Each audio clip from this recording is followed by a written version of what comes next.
خانم مهلا حسن زاده بنده وکیلم sizi ayı quliyi quqquli zadən kəbinə dər avərəm. Böhlənin icazəsi ilə bəli. Cana bana.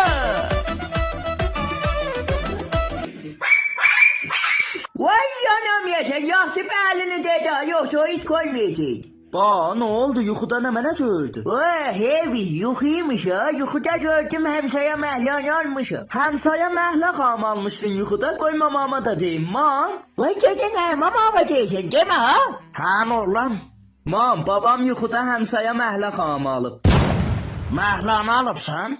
Ha arvat yuxuda gördüm almışım. Tez yat o boşa görüm. Vay necə yatım boşayım. Şuxluq eləysən arvat. Dədə, mənim səndən suxluğum var.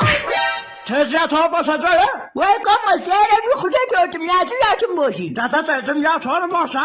Dədə yat boşa. Necə yatım boşayım. Tez yat boşa gəliyəm ha. Gedə qoy yatım məhlə boşayım durum sənə deyim də köpəyin eşyə.